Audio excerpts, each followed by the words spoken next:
Hola, bienvenidos a un nuevo episodio del podcast de Slow Medicine Revolution. Hoy tenemos con nosotras a María Hernández Bascuñana. Hola, ¿qué tal? ¿Cómo estás, María? Bienvenida al podcast. Hola, Sari. Muchas gracias. Encantada de estar aquí contigo y con todos vuestros oyentes y la comunidad de Slow Medicine. Pues muchas gracias por estar aquí. Ahora te presento. Antes os recuerdo a todos quienes nos escucháis que las notas de este episodio estarán en slowmedicinerevolution.com/podcast y que también podéis seguirnos en nuestras redes sociales, en Slow Medicine Revolution, en Instagram, en Facebook, y dejarnos vuestros comentarios, sugerencias, peticiones que atenderemos con sumo gusto. Y también, si os gusta nuestro contenido y nos dais un like si os gusta, o nos hacéis cualquier comentario, nos ayuda a seguir mejorando. Y vamos ya con la entrevistada de hoy. Tenemos muchas ganas de entrevistarla porque María Hernández Bascuñana nos viene a hablar de un tema que pienso que os va a interesar mucho. Ella es graduada en Nutrición Humana y Dietética por la UCAM, experta universitaria en inmunonutrición, y tiene también 2 másteres universitarios, uno en Educación para la Salud y luego también en Psicología Positiva aplicada a la educación y la salud. También es educadora social y TSD, técnico superior en dietética, y tiene formación en PNL, bueno, muchísimas cosas, como veréis, en mindfulness, en coaching, en inmunometabolismo, microinmunoterapia, en nutrición y patologías, y también en educación médica continua en vitamina D. Bueno, y muchísimos otros, en microbioterapia y salud, microbiota intestinal, nutrición funcional y salud, nutrición deportiva, muchísimas formaciones. Os pondremos todas en las notas del episodio también. Compagina su actividad en consulta con la docencia universitaria, la formación a profesionales, y esto es especialmente importante en lo que se refiere al tema del que vamos a hablar. Da ponencias, talleres y realiza una divulgación muy interesante en redes sociales. María, además, ha desarrollado un modelo propio para el desarrollo de habilidades avanzadas, actitudes y estrategias para el manejo de conductas, hacia el manejo de conductas y hábitos que aumenten los factores protectores y reduzcan los factores de riesgo en salud. Esto es muy importante. Y es el modelo Healthy Bicycle que utiliza ella misma y en el que, además, ha formado a muchos profesionales. Y por si todo esto fuera poco, nos podría contar también el secreto del tiempo infinito. Está al frente de la dirección de programas de Eisane Health Consulting School, donde imparte el curso avanzado en vitamina D, vitaminados. Y sobre vitamina D vamos a hablar con ella, porque además vitamina 2 es así como se llama su libro, que se acaba de publicar el 1 de junio con Alienta, y además tengo el inmenso placer de haberlo leído en primicia para escribir el prólogo. Pondremos todos los enlaces al libro, al curso, a la web, las redes sociales de María, todo lo que queráis, para que la podáis encontrar, porque verdaderamente este tema del que vamos a hablar es tan sumamente crítico y nos produce tantísima frustración a muchos profesionales que conocemos la importancia de la vitamina D, que ya es hora de que hubiera un libro aquí en España, escrito además por una verdadera experta en el tema, para destrozar mitos y quizás también, bueno, no voy a decir cosas feas, pero oye, ya era hora de hablar de la vitamina D, y además evidentemente con evidencia científica. María, siempre empezamos pidiendo a los entrevistados que nos hablen de su trayectoria personal y profesional. Tienes muchísima formación. ¿Cómo llegaste a la inmunonutrición? Y más concretamente, ¿cómo fue que te centraste en la importancia en concreto de la vitamina D? ¿Y qué te llevó luego a realizar esas formaciones sobre la vitamina D y después, a mayores, escribir un libro sobre la vitamina D? Y también cuéntanos luego a quién va dirigido el libro. Wow, cuántas preguntas. Bien, Sari, pues mira, comienzo por la inmunonutrición, que me has preguntado cómo llegué a ella. Pues en realidad a la inmunonutrición llegué de últimas, porque bueno, pues lo que quise o el buscar una formación en inmunonutrición fue con la intención de poner en orden o complementar esos conocimientos que yo ya había adquirido en mi trayectoria profesional, continua formación, y también esas actualizaciones que recibes si tienes voluntad de seguir estudiando, incluso por tu cuenta, artículos científicos, estar al día de las novedades en investigación, que eso no siempre se traslada a la formación universitaria, ¿vale? Entonces, recopilando todo eso, que yo ya iba viendo que tenía bastante interés en la aplicabilidad en el campo clínico, busqué una formación universitaria de posgrado Y bueno, pues encontré una que me gustó aquí en España, que me gustó porque además interviene profesorado del CSIC, del Consejo Superior de Investigaciones Científicas, y me parecía muy interesante para poder conocer esa actualidad en la línea de investigación que ellos tienen al respecto en inmunonutrición. Pero esto fue ya como de lo último, ¿vale? Un poquito para poner en orden y también pues para tener una titulación que reconociese todo ese trabajo y ese estudio continuo que venía realizando. Luego está, si me resultó o no me resultó totalmente provechoso, también podríamos hablar de eso, porque las formaciones también hay veces que no son completas, la verdad, con respecto a lo que ya has estudiado tú y estás al día en la investigación. Bien, esto de últimas, como he dicho, y luego, pues el centrarme en la vitamina D, esto ha sido de siempre. De siempre puedo decir, vamos a ver, como nutricionista que soy, inicialmente dietista, que fui, pues siempre le di interés, ¿no?, a esta vitamina.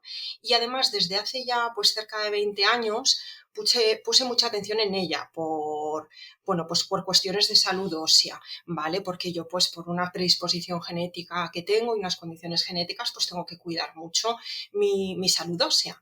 Y bueno, pues puedo afirmar que siempre he tenido un estilo de vida saludable.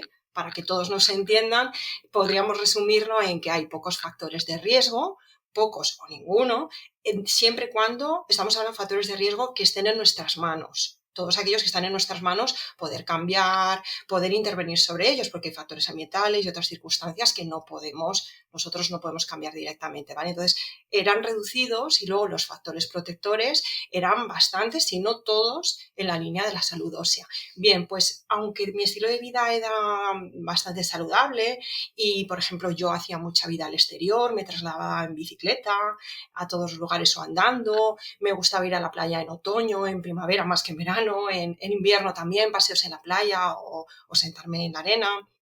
Bueno, pues a pesar de esto, unos años, pues hará unos 10 años así, me encontraba ciertas molestias óseas en invierno. Llegados los meses de invierno, especialmente si no tomaba el sol hasta todo lo que pudiese con conciencia, o sea, ya no hablo de hacer vida al exterior, sino ponerme a tomar baños de sol en pleno invierno, en diciembre, que yo vivo en Alicante y eso es posible.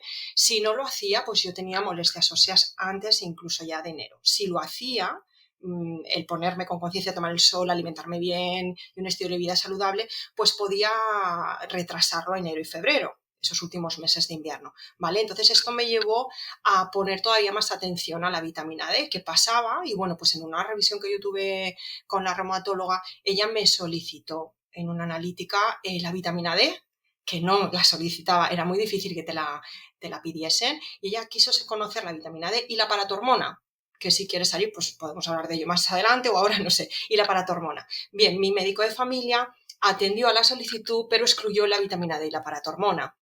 Entonces, bueno, cuando me di cuenta, me tocó volver a pedírselo diciéndole que, bueno, que es una solicitud de un médico especialista que debía atender y de nuevo vuelve a hacerte una analítica, gasto sanitario, más gasto sanitario y sorpresa, la vitamina D estaba baja, no muy baja, eso es cierto, pero estaba en insuficiencia leve creo que era el mes de febrero, que es algo normal, finalizando el invierno, y la paratormona estaba elevada, que es un riesgo, bueno, suele ser secundaria la paratormona elevada a un déficit de vitamina D, una insuficiencia en vitamina D, y eso pone en riesgo los huesos, la salud ósea, descalcificándolos, ¿vale? Entonces, bueno, pues esto para mí fue algo muy claro que me llevó a decir, bueno, ¿qué está pasando con la vitamina D?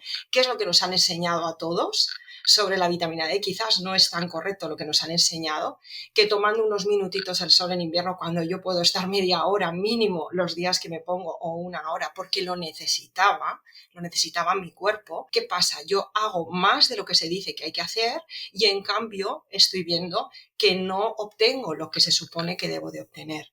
Entonces me puse a estudiar con más conciencia y bueno, pues entonces fui aprendiendo cuáles son los factores de riesgo, el porqué ambientales, geológicos, en latitud, estacionales, etcétera, que distan mucho de lo que se está enseñando actualmente o se ha estado enseñando, y la realidad en las analíticas pues es muy diferente, ya no solo por mí, por lo que he ido viendo con mis pacientes que empecé a solicitarlo, nada tiene que ver con lo que se da por hecho en la práctica clínica médica, nada tiene que ver. O sea, creo que la realidad está en los propios pacientes y hay que medir la vitamina D y medir otros parámetros para darnos cuenta de qué está pasando con esta vitamina y todo lo que tiene que ver con ella.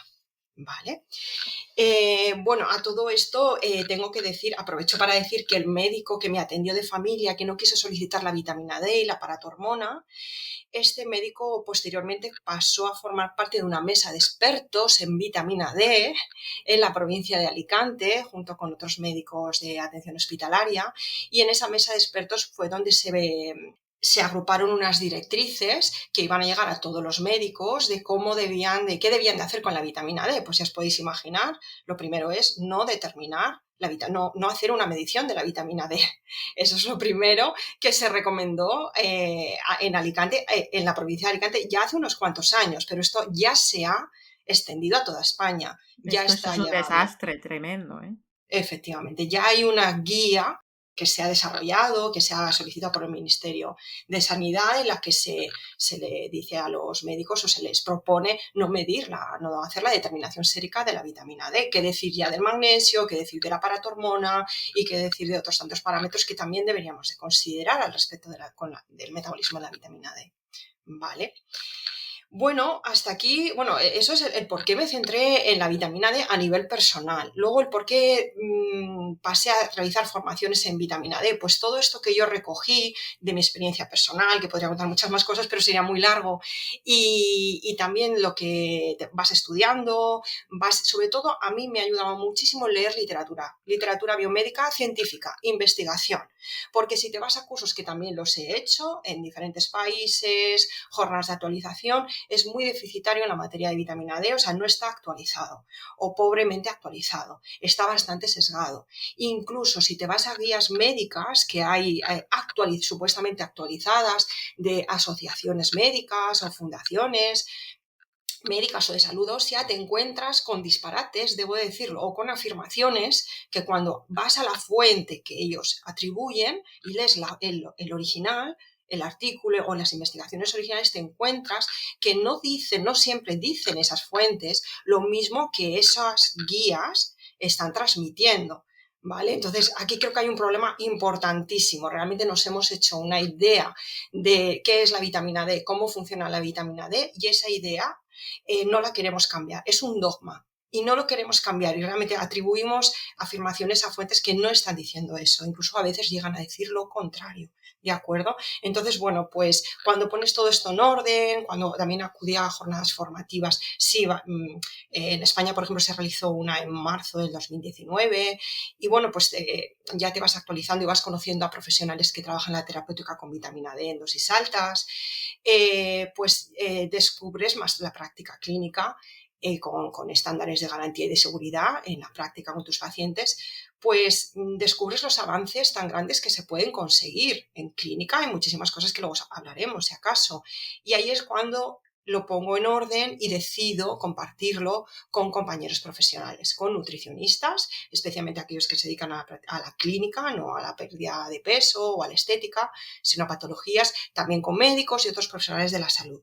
Y ahí es donde se inician formaciones específicas, como el curso avanzado en vitamina D, salud y enfermedad, o conocido como vitaminados. ¿Vale? Y bueno, pues escribir un libro de vitamina D pues es el paso siguiente. Te das cuenta que toda esa información que cada vez va cogiendo más fuerza gracias a la pandemia por COVID, pero solo en cuanto al sistema inmunitario, y hay mucha confusión, pues que hay que transmitirlo a más personas. No se puede quedar en unos pocos profesionales que quieren reciclarse, sino que yo quería llegar a más gente, a más profesionales sanitarios y también a todo tipo de personas. Cualquier persona que pueda tener interés en cuidarse y tratar de entender el porqué de sus malestares que veo en consulta. El porqué de sus dolencias, el porqué de su fatiga física, muscular, pérdida de fuerza, neblina mental y muchas disbiosis y muchos desórdenes que están llegando en consulta, y que puedan realmente ellos pues coger las riendas de su vida en salud, empoderarse y producir cambios que al menos desde la atención médica no se están dando, pero el paciente debe de pedirlo, debe de estar en el conocimiento de la importancia de la vitamina D, pues para presionar de alguna medida, y si el médico que le atiende no lo hace en la forma adecuada, pues siempre digo, vamos a intentar cambiar a otro médico o a un nutricionista o a otro profesional. Sí, bueno, es increíble el tema de la vitamina D. Muchos de los mitos que hay, muchos artículos que se leen, hay personas que sin tener ningún tipo de formación específica ni conocimientos sobre la vitamina D se atreven a lanzar afirmaciones que yo diría que a veces me dan incluso vergüenza ajena. Dices, pero qué atrevida es la ignorancia, ¿no? Pero antes de centrarnos en lo que es la vitamina D en sí, que realmente es de lo que queremos hablar, en un minuto simplemente hemos mencionado el término inmunonutrición. Y quizás, aunque nosotras en Slow también hemos hablado sobre inmunonutrición, quizás las personas que nos escuchan no tengan del todo claro qué es la inmunonutrición. ¿Podrías explicarle a la gente que nos escucha así de forma breve, sin liarnos más, porque lo que nos interesa es hablar de la vitamina D? ¿Qué es la inmunonutrición y dónde consideras hay algún ámbito en el que no se puede aplicar o se podría aplicar a todos los pacientes prácticamente? Sí, a ver, la inmunonutrición es el efecto que ejercen nutrientes y también sustancias contenidas en alimentos que no están catalogadas como nutrientes, o bien que están aisladas de alimentos, de plantas o de sustancias que pueden ingerirse, ¿no? Y pueden administrarse de forma oral. Y es el efecto que ejercen sobre el sistema inmunitario, de ahí que se llame inmunonutrición. Originalmente se estudiaba el efecto de los probióticos, prebióticos y probióticos, pero esto se ha ampliado muchísimo a esa primera etapa del estudio de la inmunonutrición. Y bueno, pues ahí podemos encontrar moléculas como la vitamina D, podemos encontrar minerales como el zinc, ¿vale? Y otros nutrientes u otras moléculas, como he dicho. Además de ser un campo de estudio, es un campo de aplicabilidad, claro que sí, y se puede, yo creo que siempre se puede aplicar en cualquier paciente, puesto que un paciente que tiene síntomas o un paciente que sufre de dolor o de algún desorden, por lo general subyace un proceso inflamatorio, y tenemos que considerar que la inflamación es parte de la respuesta inmunitaria.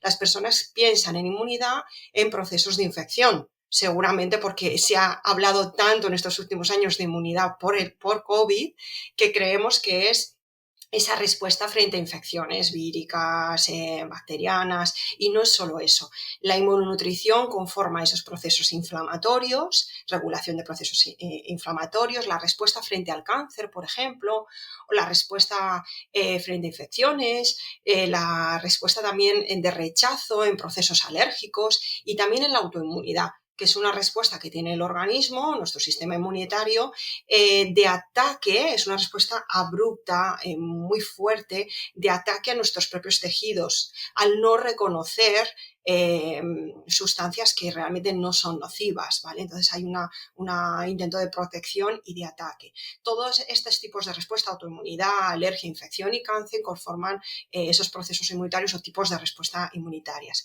Y por último también tendríamos lo que es en inmunidad los procesos de daños a tejidos, lo que se llama injuria, daños a tejidos donde podemos también modular esos procesos de reparación celular y de tejidos que bueno, pueden darse en una persona o en un paciente. De manera que podríamos hablar de las 3 IES, ¿vale? Porque comienzan por I, inflamación, inmunidad en sí como tipo de respuesta inmunitaria, que hemos dicho autoinmunidad, alergias, infección y cáncer, e injuria, que es cómo se le llama a ese daño a tejidos. Estas 3 IES, o incluso 4, a veces nombran 4 en algunos artículos, son las que conforman ese campo de la inmunonutrición. Y solo por la parte de inflamación, deberíamos de hacer una valoración en todos los pacientes que acuden a la consulta, porque sabemos, cada vez vamos encontrando esa relación entre los procesos inflamatorios y los diferentes desórdenes, patologías y los síntomas que trae la persona o el paciente. Sí, así es. La verdad es que, bueno, yo no me gusta cabrearme porque luego me estreso, pero es verdad que, por supuesto, en mi época, bueno, yo ya hace mucho que estudié la carrera, en medicina no se hablaba de nada de esto, pero a día de hoy todavía prácticamente la nutrición se obvia en la inmensa mayoría de la facultad de medicina. Y los médicos no tienen que ser nutricionistas, no son los que tienen que poner las pautas nutricionales, pero deberían tener al menos unas mínimas bases de la importancia de la nutrición en las patologías, porque, por ejemplo, hablamos de inflamación, en autoinmunidad es obligatorio hacer una intervención en la alimentación, y no hablemos ya, por supuesto, patologías neurodegenerativas o metabólicas, y todavía se desconoce absolutamente, todavía a veces no, demasiadas veces hay pacientes con una enfermedad inflamatoria intestinal que le preguntan a su médico, bueno, ¿y qué tengo que comer? No, da igual, come de todo. ¿Cómo que come de todo? O sea, en fin, la nutrición, y quienes nos escuchan en Slow lo sabéis perfectamente, la importancia de la alimentación, que a veces por sí sola, bueno, es que desde luego es medicina. Y si se hiciera bien esta parte, y si estuvieran los nutricionistas y las nutricionistas en la sanidad pública en grandes cantidades como tendría que estar, pues otro gallo nos cantaría, y además se ahorraría dinero, que sobre esto hay estudios. En fin, pero bueno, quienes propugnamos y divulgamos sobre estos temas, por nosotras que no quede, ¿no? Y vamos ya a centrarnos en el tema de tu libro, hablar de la vitamina D, porque además sobre la vitamina D también nos hacen muchas preguntas. Alguna vez en el podcast hemos hablado de la vitamina D de forma muy superficial. En el primer capítulo de tu libro nombras una frase de Michael Hawley que dice así, dice, si tuviera que recomendar un solo ingrediente, bueno, secreto, que realmente no es que sea secreto, pero parece como si lo fuera, que pudiera aplicarse a la prevención y al tratamiento, también en muchos casos de enfermedades, sería este, la vitamina D. Puesto que te tenemos aquí para esto, eres una experta en la materia, cuéntale a la gente que nos escucha de forma pues sencilla, cómo lo haces, qué es exactamente la vitamina D, sus funciones, hay un libro, bueno, hay un tratado que son 2 tomos de 2000 páginas sobre la vitamina D, con lo cual así quizás sería más fácil decir qué no hace la vitamina D, pero bueno, un poco por encima, pues dónde interviene, o si es que interviene en todo, pues lo decimos, y de dónde se obtiene la vitamina D también.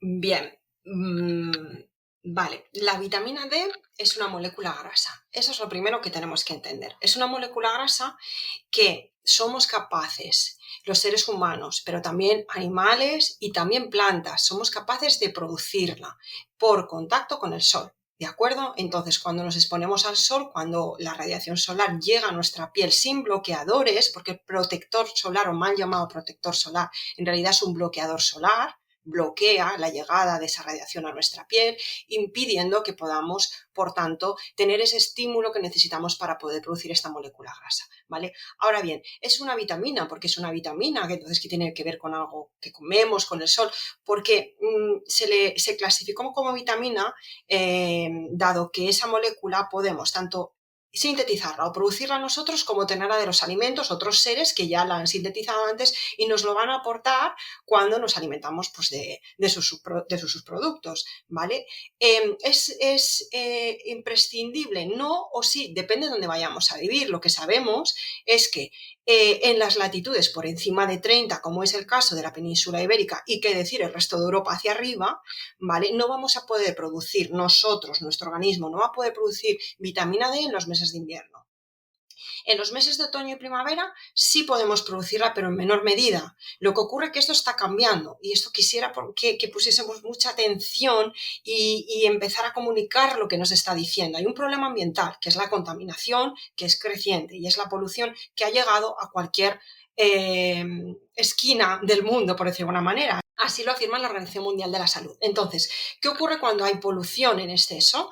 Que hace de capa o hace de filtro ambiental, impidiendo que la radiación ultravioleta tipo B, que es la que necesitamos para producir vitamina D, llegue a nuestra piel. Por tanto, si no llega, no hay estímulo y no podemos producir vitamina D. De manera que en esos meses de primavera, otoño y, por supuesto, verano, pero en esos meses de primavera y otoño, donde está un poco reducida la síntesis de vitamina D, aunque nos expongamos al sol, con los años estamos encontrando mayor dificultad de síntesis en esas personas que se exponen al sol, porque ya no tenemos solo factores climatológicos o geológicos como de latitud, sino que también estamos añadiendo un factor ambiental que es la contaminación. Es como si nos ponemos debajo de una sombrilla impidiendo, o de un sombrero, en primavera y verano decimos estoy bajo el sol, sí, pero no estoy produciendo vitamina D porque tengo un sombrero muy amplio que impide que me llegue esa radiación solar, ¿vale? Entonces, se le llama vitamina porque tenemos la posibilidad de obtenerla de alimentos. Y esto es especialmente importante en aquellos países que vivimos, pues, o que están más al norte, y también, por ejemplo, los esquimales, las poblaciones esquimales no pueden de ninguna manera obtenerlo a través del sol, no tienen suficiente radiación y ellos al 100% lo tienen que obtener de los alimentos. Así que esa afirmación que está ahora circulando por congresos médicos y artículos de la mal llamada vitamina D, pues yo me gustaría hacerles o deciros a vosotros que no os dejéis llevar por esas expresiones, como que mal llamada. Es que la necesitamos obtener a través de los alimentos, especialmente en algunas poblaciones, que no tienen otra forma de obtenerlo, ¿vale? Y bueno, y que no es la única vitamina que sintetizamos en nuestro organismo. Hay otras vitaminas como la K2, la niacina B3, que también la podemos producir en el organismo y también las llamamos vitamina. ¿Por qué vamos a decir ahora que la vitamina D no es una vitamina porque la puede producir nuestro cuerpo?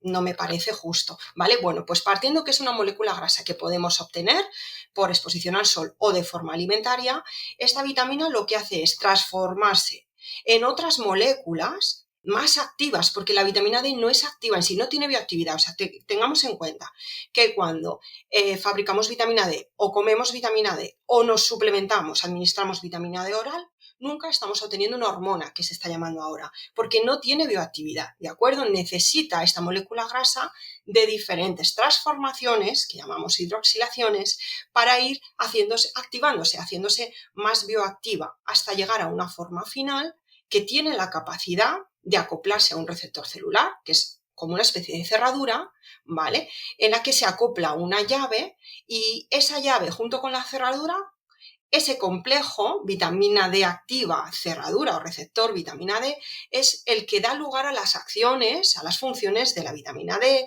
y a todas sus funciones, ¿vale? Y con todos los beneficios que conlleva. Sí, esto que has explicado es súper importante tenerlo en cuenta y bueno, y lo de la luz solar y tal, fíjate que, bueno, luego hablamos de niveles, que en Finlandia, lo que dice los países nórdicos, como ahí todo el mundo es consciente de que, oye, no tenemos sol, pues se suplementa mucho más y hay menos déficit que aquí en España, por ejemplo. Sí, la otra cosa es las funciones de la vitamina D, cuáles son las cientos o miles, si se pueden agrupar de alguna parte, pues por órganos o por sistemas o por cómo, bueno, no sé si normalmente las explicas con alguna clasificación o de forma resumida cuáles serían sus funciones principales, pero vamos, que sería quizá más fácil decir qué funciones no tiene, ¿no? Efectivamente, es que son tantas, a ver, si tuviésemos que resumir muy mucho, podríamos decir que la vitamina D tiene un papel en la modulación, en la regulación del metabolismo óseo, en la absorción del calcio y fósforo, que son imprescindibles para el desarrollo esquelético óseo y para su mantenimiento y su buena salud. Y las nuevas acciones que se han conocido en las últimas décadas y son por tanto más desconocidas, son la acción inmunitaria, antioxidante y también con respecto a la expresión génica, es capaz de modular el cómo se expresan nuestros genes. Ahora, me gustaría, si me lo permites, Sari, ampliarlo un poquito más, porque quizás cuando lo oímos así de forma tan esquemática, no comprendemos el alcance que tiene y todo lo que supone nuestra salud. Entonces, Sí, amplía, por favor, vale, porque pienso que es súper importante y cuanta más gente lo conozca, mejor. perfecto. Pues aparte de regular el metabolismo óseo, la vitamina D tiene la función de regular y propiciar el equilibrio de la piel, por ejemplo, ¿vale? Vámonos a la piel. ¿Cómo lo hace? Por procesos de reparación de heridas, formación de queratinocitos, que son unas células que revisten la piel, la boca, el estómago, los intestinos y nos protegen en esa primera barrera de defensa.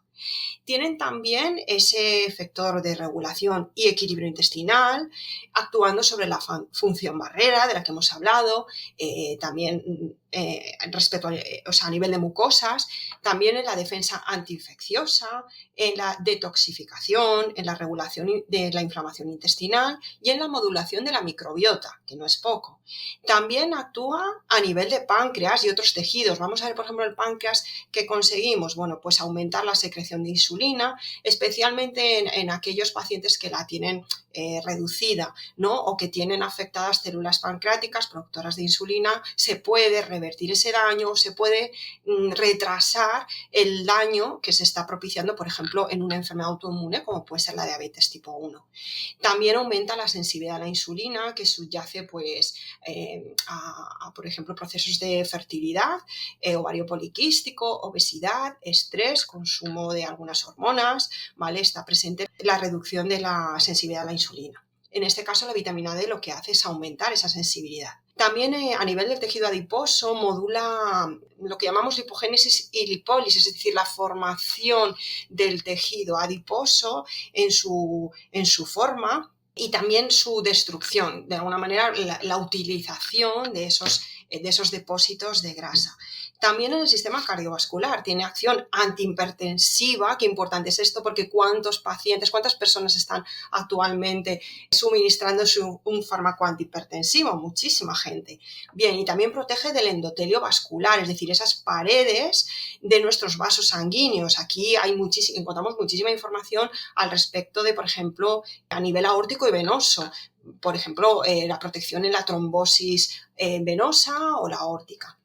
También actúa sobre el sistema inmunitario, propiciando su desarrollo, su neuroprotección y también procesos de remielinización, que esto es importantísimo en algunas enfermedades como la esclerosis múltiple o el síndrome clínicamente aislado previo a la esclerosis múltiple, donde ya hay daños en esa mielina que recubre ese sistema nervioso y por tanto da lugar a daños neurológicos. Para que nos hagamos una idea del sistema nervioso, lo importante que es, porque igual estamos pensando, bueno, sí, vale, nos protege, nos ayuda a desarrollar el sistema nervioso, pero si yo tuviese algún problema ya lo sabrían mis médicos y ya me lo habrían dicho, serán casos muy graves. Entonces, no, mirad, a nivel del sistema nervioso, la vitamina D ayuda a la función cognitiva, ¿vale? Y cuando no está en buen estado la vitamina D, esa función cognitiva se deteriora y también agrava o predispone, esto se está estudiando, trastornos mentales. ¿Qué sabemos? Sabemos que la vitamina D protege a las neuronas del estrés oxidativo y de neurotoxinas a las que estamos expuestos. También que estabiliza los contactos entre neuronas. Si disminuye la vitamina D, si entramos en deficiencia de vitamina D, estas neuronas del hipocampo sufren dificultad de mantener las conexiones y esto supone una pérdida de función cognitiva. De aquí que muchos pacientes que llegan a consulta, cuando les preguntas, te hablan de dificultades en la cognición o, por ejemplo, falta de concentración.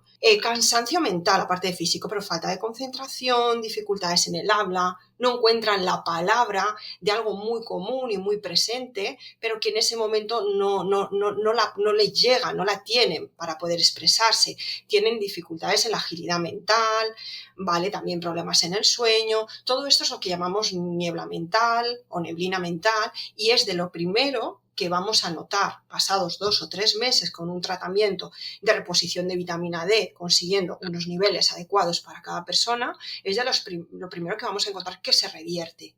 Esa neblina mental y también mejoras en el estado anímico, que tiene que ver con esta función del sistema nervioso y cognitiva, ¿vale? Y también mejoras en la vitalidad física, muscular.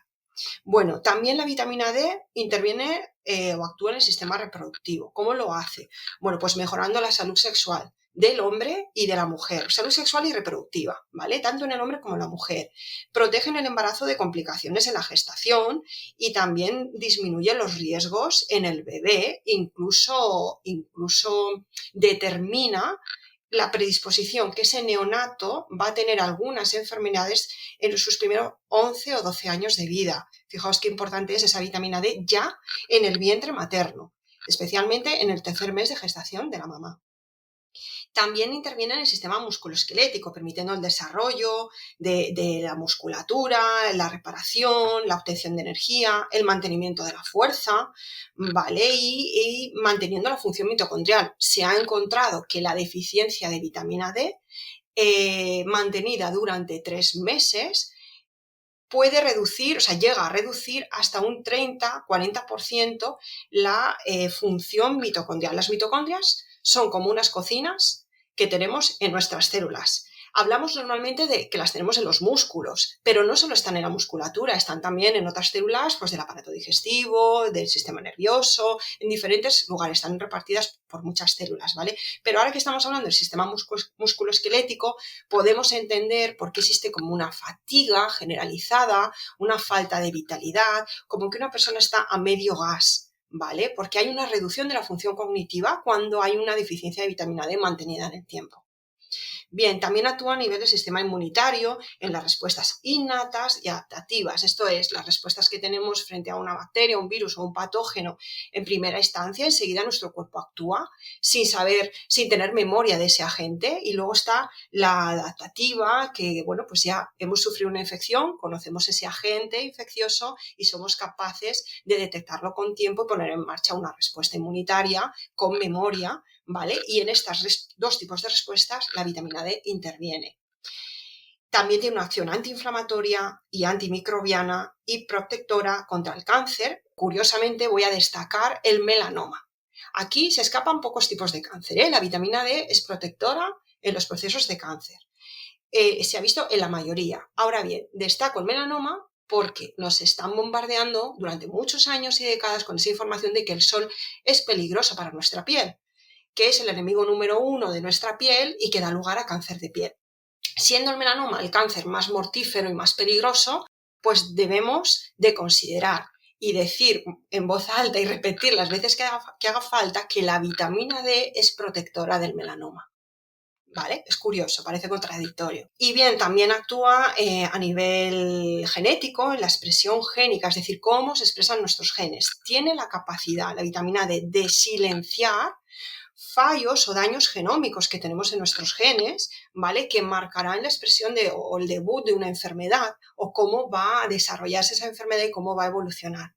Aquí todavía tenemos poca información, pero esto me parece a mí que es lo más interesante, o sea, me parece una bomba en medicina darnos cuenta que la vitamina D tiene la capacidad de silenciar, como mínimo, se le llama esparadrapo. Cuando vamos a un artículo científico en inglés, podemos encontrar esa expresión de esparadrapo, porque hace como, pues eso, como ponernos esparadrapo en la boca, ¿no? Sellar o silenciar a una marca que tiene el gen, pero dificultar su expresión, hacer que no hable, que se silencie. Y por tanto, si se silencia esa marca, no va a expresarse todas las consecuencias negativas que puede conllevar esa marca genética, ¿vale? Es muy interesante para enfermedades raras o enfermedades genéticas. Bien, bueno, lo dejo aquí, porque seguramente se me esté pasando alguna otra función, pero creo que ya hemos hecho un repaso general. Sí, la gente que nos esté escuchando, rara será la persona que quizás no tenga algún problema en alguno de estos ámbitos. Fíjate, pues por ejemplo, el tema de la niebla mental, los problemas cognitivos, qué tan frecuentes son, o esta falta de energía generalizada que tenemos. También es efectivamente ese miedo a la luz del sol que hace que precisamente, por ejemplo, a mí me llama mucho la atención, yo a veces tengo pacientes que han tenido melanoma y que, claro, ya no se exponen nunca al sol y están siempre con mucha protección y no les determinan los niveles de vitamina D y no se lo suplementan. Y dices, pero vamos a ver, qué barbaridad, ¿no? Y es verdad bueno, tiene toda esa serie de funciones, pero claro, luego, obviamente, cuando se habla ya de lo que es la vitamina D y los niveles adecuados, aquí también hay muchos mitos, porque aquí se escuchan cosas que te cuentan los pacientes que les han dicho, como por ejemplo, no te voy a medir la vitamina D porque total, a todo el mundo le sale bajo y como a todo el mundo le sale bajo, eso es lo normal. O sea, me llama mucho la atención, fíjate, que precisamente con la vitamina D, que es una molécula barata, que la D3 precisamente no es probablemente el grado el farmacológico quizás el más adecuado, sino muchas veces un suplemento nutracéutico que por 20 euros puedes tener vitamina D quizás incluso para todo el año, para medio año. Y sin embargo, muchos que nunca se pronuncian sobre el problema del farmacocentrismo y sobre las presiones de la industria farmacéutica, sin embargo, luego dicen, no, es que esto de la vitamina D es una moda para vender más vitamina D. Dices, vamos a ver, o sea, en la vitamina D te parece que es una moda para vender y con los fármacos no te parece que bajan los niveles, por ejemplo, de colesterol recomendado para vender estatinas, pero sí te parece que hay una moda para vender vitamina D cuando conseguir un margen de beneficio con la vitamina D, hombre, pues fácil tampoco será porque es barato, ¿no? De comprar. Y claro, teniendo en cuenta todo esto, tú cuando yo he llegado a tener pacientes que tienen 40 nanogramos por mililitro de niveles y le dice el médico a veces, alguno, ay, no te pongas al sol y deja de tomar la vitamina D que estás pasado de niveles. Entonces, ¿cuáles son los niveles adecuados? Y cambiaría los objetivos según las situaciones clínicas. Y antes has mencionado la PTH también. Quizás aquí podamos mencionar qué es la resistencia a la vitamina D, que tiene que ver con los niveles y cómo se relaciona también con la PTH. Porque claro, que te digan que con 40 cuidado con el sol, dices, oye, vamos a ver, yo pues hombre, en mis pacientes con autoinmunidad, por ejemplo, pues siempre le digo hasta dónde hay que subir los niveles y aún con esos niveles que muchas veces ni siquiera es que cuesta mucho subirlos por la resistencia también, y ya les dicen, uy, deja de tomarlo, claro, lo dejan de tomar y cuando te vuelven pues ya les bajó, ¿no? ¿Cuáles serían los niveles adecuados en general o para casos particulares si hay que ajustar? ¿Y qué tiene que ver con la PTH? Así por resumir la pregunta. Vale, bueno, lo primero me gustaría continuar con esto que has mencionado, que los médicos cuando ven 40 se alarman, niveles sanguíneos de 40 nanogramos por mililitro. Tenemos que considerar que generalmente los laboratorios establecen el normorango o el rango de normalidad o de suficiencia de vitamina D entre 30 y 100, ¿vale? Algunos lo bajan a 60, pero hoy en día lo más habitual es encontrar entre 30 y 100. Entonces, si un rango que te da entre mínimo 30, máximo 100, algunos laboratorios también hablan ya de 150 o a partir de 150 toxicidad o posible toxicidad. Bien, pero vamos a dejarlo entre 30 y 100. Esto tiene un sentido, que son niveles fisiológicos en el ser humano, es decir, un ser humano que se expone al sol tiene la capacidad pues de sintetizar y llegar a unos niveles sanguíneos de la molécula que se mide en sangre, que no es realmente la vitamina D3 original, la nativa, ya es una forma convertida, intermedia, hacia la forma, hacia esa llave que hablábamos antes, hacia su forma más activa, con más bioactividad. Bien, pues esa forma intermedia podemos alcanzar niveles de 55, de 75, de 80, de 90, porque así se ha registrado en mediciones, estamos hablando de la década de 1970 y 1980.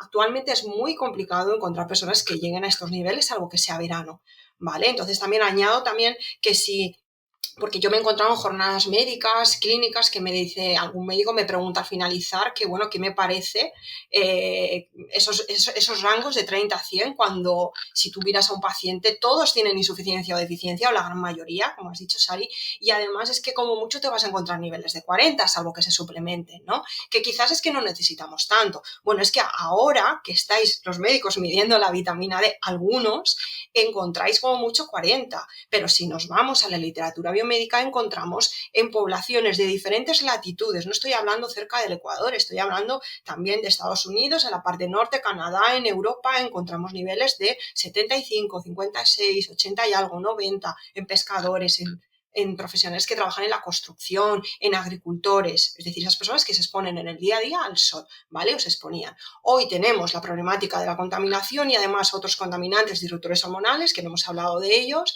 y eso va a entorpecer mucho el metabolismo de la vitamina D. Por eso vamos a tener más dificultad en encontrar personas que alcancen estos niveles séricos de forma natural. Pero es fisiológico, entre 30 y 100 es fisiológico y es normal, por decirlo de alguna manera, ¿vale? Es natural para nuestras fisiologías. Ahora bien, ¿qué pasa por debajo de 30?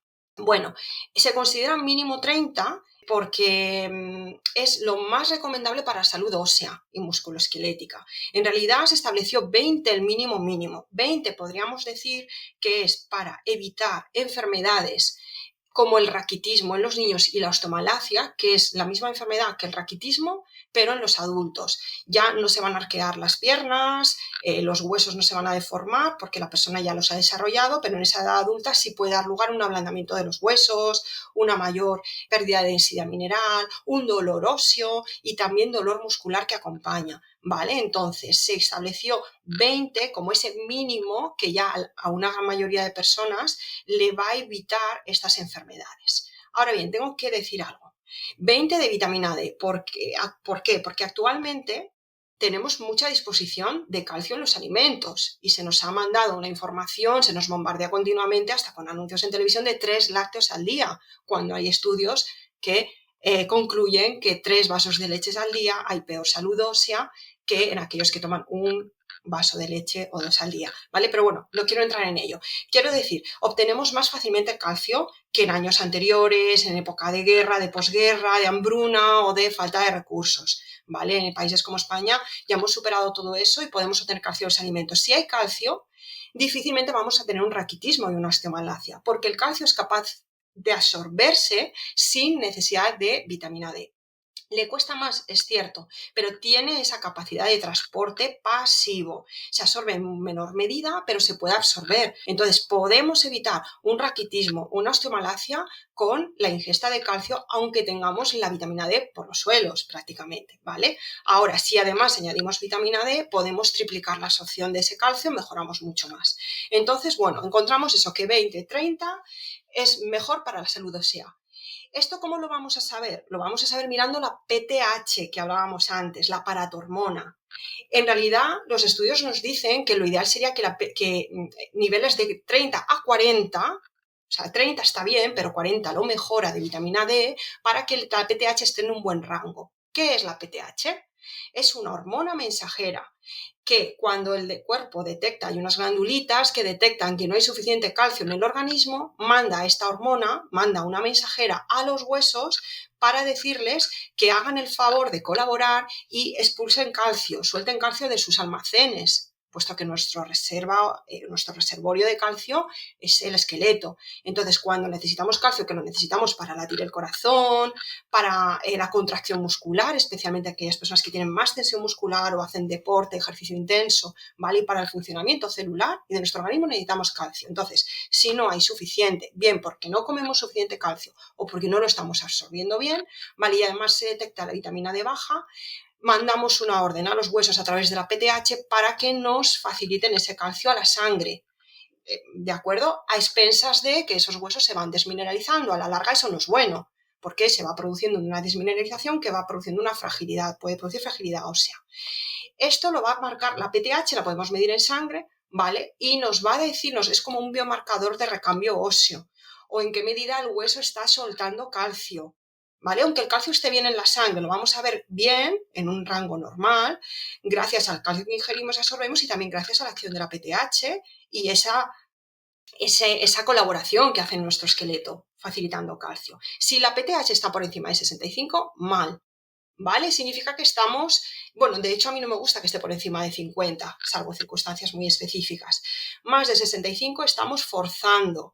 Y lo que estoy observando desde los últimos años es que se está subiendo el rango a 70, 80, 85. Ya me he encontrado personas que tienen 90 y lo están dando por bueno. Si nos fijamos solo en lo que marca el laboratorio y no aparece un asterisco, pues parece que todo está bien. Pero una persona que tiene 80 o 90 su PTH en sangre está indicándonos que tiene un hiperparatiroidismo. Es decir, hay mucha paratormona en sangre que está pidiéndole a los huesos que excreten o digamos que suelten, calcio a la sangre, ¿vale? Y esto no es bueno. Entonces, una vitamina D en 40 nanogramos por mililitro es mejor que en 30 incluso para la salud ósea. ¿Por qué? Lo sabemos por correlaciones que hacemos entre la PTH y la vitamina D y vemos que cuando la vitamina D sube, la PTH baja, que eso es lo adecuado, que no esté acelerada las glándulas paratiroideas, ¿vale? Y cuando la vitamina D baja, la PTH sube, se dispara, son inversamente proporcionales. No sé si, porque claro, sí, entramos en un tema de... Sí, no, si aquí el problema está en que claro, una cosa es la salud ósea y todavía muchos profesionales sobre todo y también el público general tienen esa sensación de que bueno, pues es que la vitamina D es para los huesos y todo lo demás no importa. Piensan que la vitamina D, el calcio son lo único para los huesos cuando también son importantes luego la vitamina K, el magnesio, el ejercicio de fuerza, el físico, con sobrecargar a los huesos y luego están todas esas otras funciones de la vitamina D de los que hemos hablado. Entonces, claro, si hay una visión muy simplista de la vitamina D, de ahí es donde surgen estas cosas de que no se mira la PTH o de que no se mira la vitamina D o que te digan que con 40 tienes demasiado o con 20 que ya te llega algo 25. Pero de todas formas vamos a dejarlo aquí en este punto después de haber revisado los niveles que son necesarios para tener una buena salud ósea y qué es la paratormona, la PTH y cómo funciona, porque nos quedan todavía muchísimos temas de los que hablar, como por ejemplo los niveles que son necesarios de vitamina D para otras funciones, como por ejemplo para el sistema inmunitario. Tenemos que hablar también sobre la suplementación, cuándo suplementar, cuánto suplementar, enfermedades o patologías, enfermedades autoinmunes, protocolo Coimbra. Nos quedan muchísimos temas que tocar todavía y nos estamos quedando sin tiempo. Así que la semana que viene, María Hernández Bascuñana vuelve al podcast para seguir hablando sobre la vitamina D. Os recuerdo que las notas del episodio estarán como siempre en slowmedicinerevolution.com y que podéis seguirnos en nuestras redes sociales para hacer comentarios y estar al tanto de novedades. Hasta la semana que viene.